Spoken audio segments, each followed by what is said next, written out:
Do you ever wonder how you could get protein without any meat? Well, you might say, you could just eat a bunch of eggs. But there are actually 10 vegan protein sources that are even better than eggs, and they help me achieve some of the best physical results in my life. So I'm gonna show you what those foods are, why they're better than eggs, and how to include them in your diet. But first, we have to understand some of the downsides of eating eggs and why they might not align with your health goals. Think of them like a backpack full of essential items you need to survive out in the wilderness.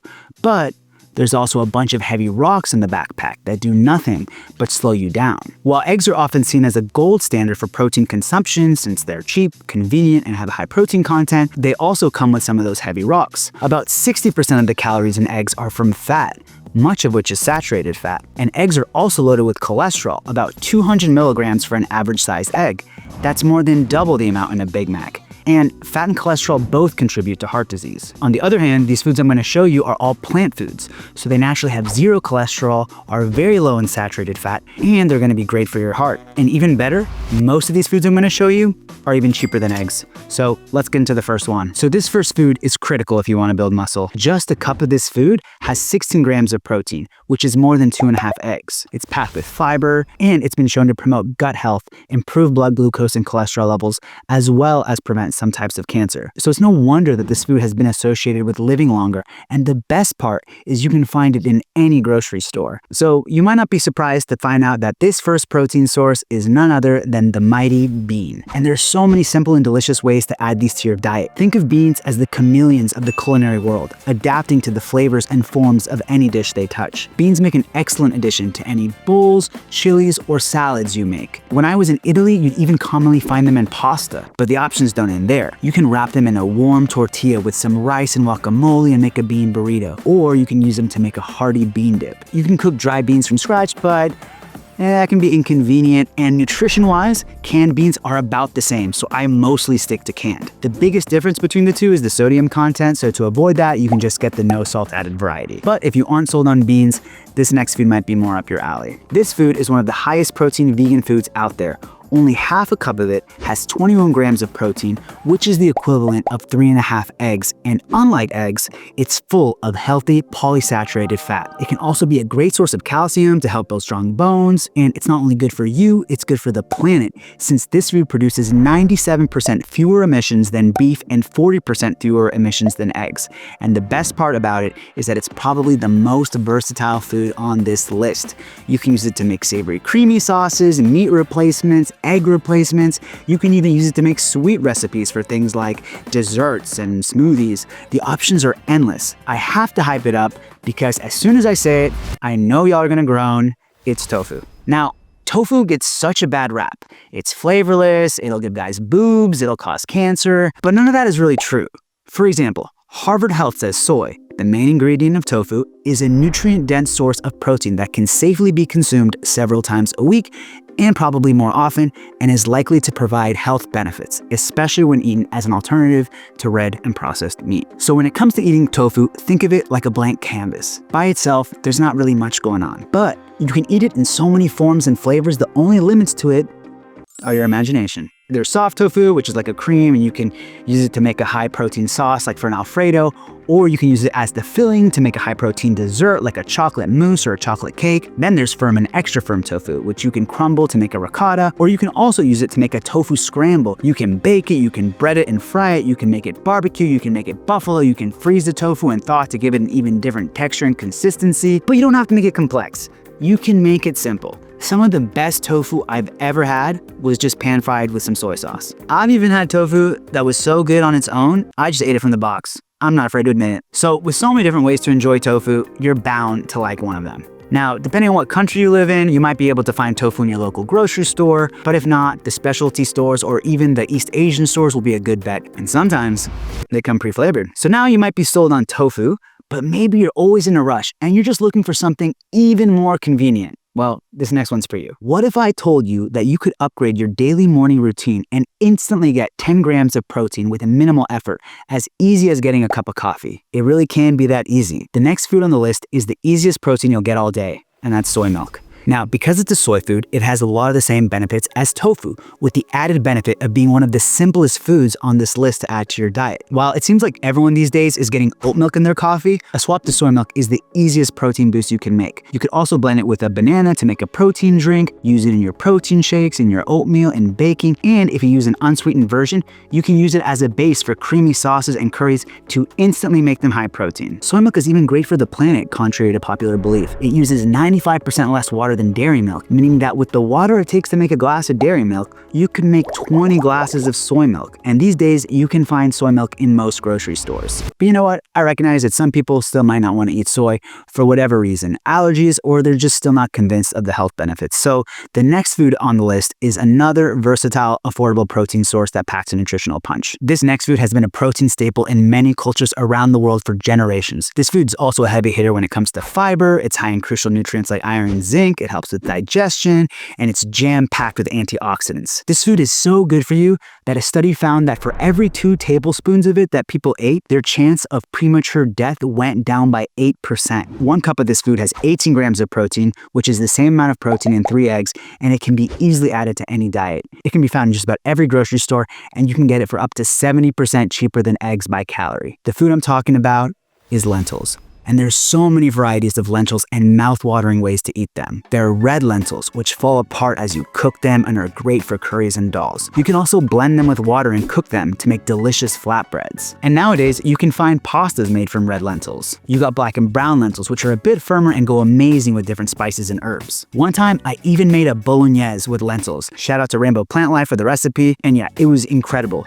And anytime you see mincemeat in a recipe, you can just swap it with lentils, like for a shepherd's pie. So like I said, you can find lentils in just about any grocery store, but if you want the full variety of the lentil selection out there, you should check out country-specific grocery stores like Indian or Persian or organic stores, or even online. Okay, so now let's say you're looking for a protein source that's not so hearty, maybe something like a condiment. You'll want to pay attention to this next one. What if I told you there was a vegan way to make things cheesy and it was high in protein and packed with B vitamins? Just 1 tablespoon of this food has almost the same amount of protein as 1 egg. This long-held secret by vegans is called nutritional yeast. I've always considered this a cheesy vegan protein powder. Sprinkle this on popcorn, on salads, on bowls, use it in sauces. You can even blend it with cashews to make a vegan parmesan. Now, to be fair, this isn't going to be a food that's going to be your main course, but adding a tablespoon or 2 a day to your diet is a delicious and healthy way to add 5 to 10 grams of protein a day. Now, you'll probably have to go to a specialty store to find nutritional yeast or get it online, but it's not as uncommon as you might think.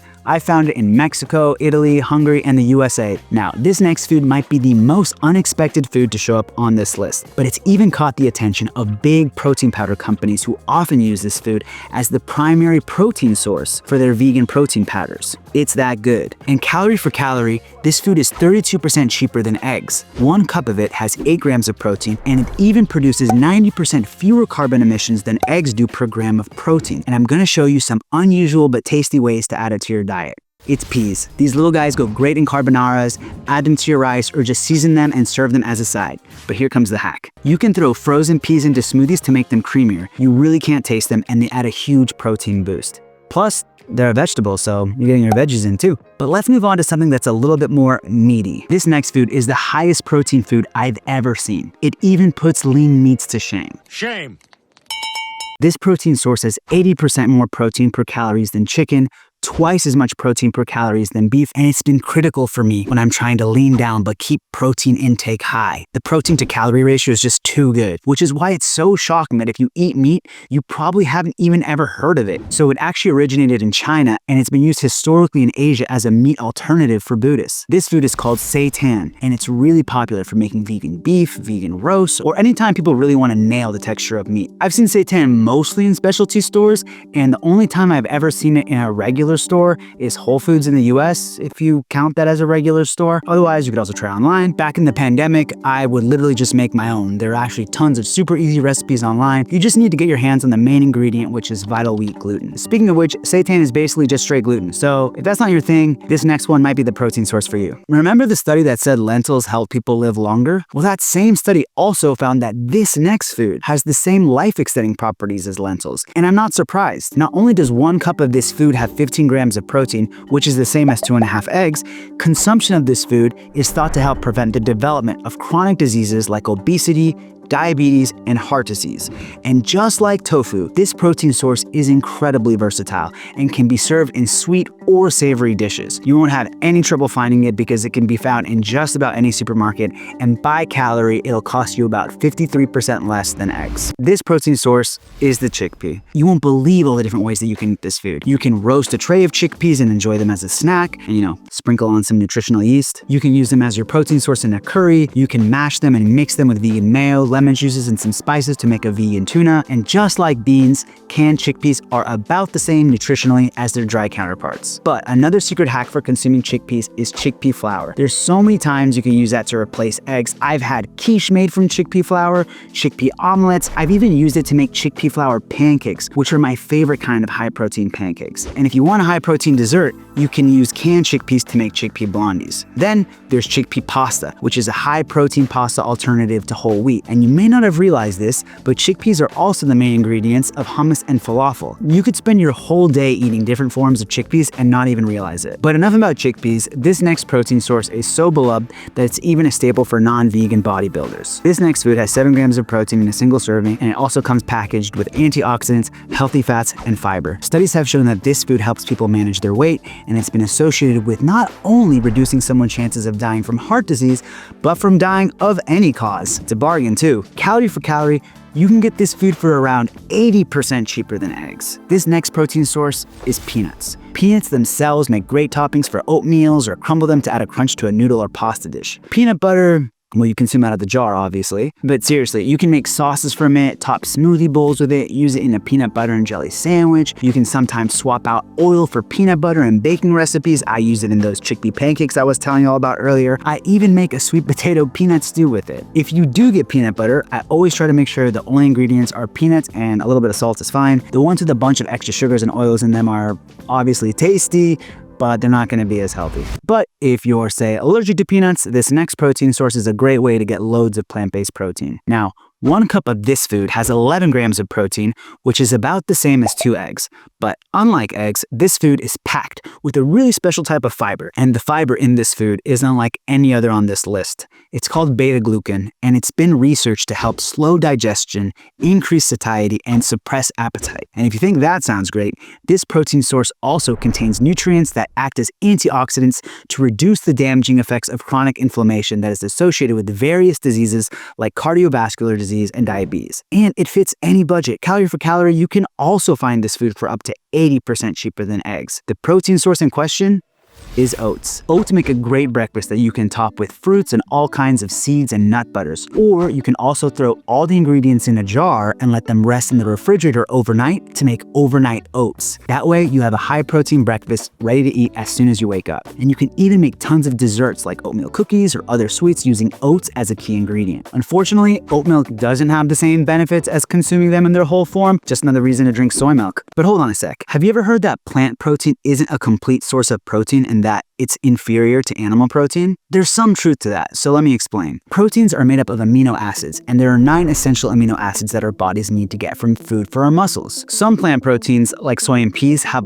all the amino acids in sufficient quantities. However, other plant-based proteins are high in some amino acids and lower in others. But you have to think of it like a puzzle. As individual pieces, the plant proteins might be incomplete, but when you put them together, they make the whole picture. And remember, all plant foods, even like spinach, have some protein, and so that all adds up. So as long as you're eating a variety of foods, you'll be totally fine. In my 5 years of being vegan, I've never once worried about this, but if you are worried, a scoop of vegan protein powder will do the trick. But how much protein do you need? Well, the answer depends. I'd break this up into 2 groups. Are you just trying to be in good health, or are you a performance athlete looking to maximize results? If you're someone who's just trying to be in good health, then the recommendation falls somewhere around 8 to 12% of your calories should come from protein. So for the average woman, that's around 45 grams of protein, and for the average man, that's 55 grams. And so for a day of eating, that could look like this: a bowl of oatmeal in the morning, a peanut butter sandwich for lunch, and a lentil bolognese with whole wheat pasta and veggies for dinner. So that would be 65 grams of protein. If you're an athlete, you might be surprised to find out that to maximize muscle growth,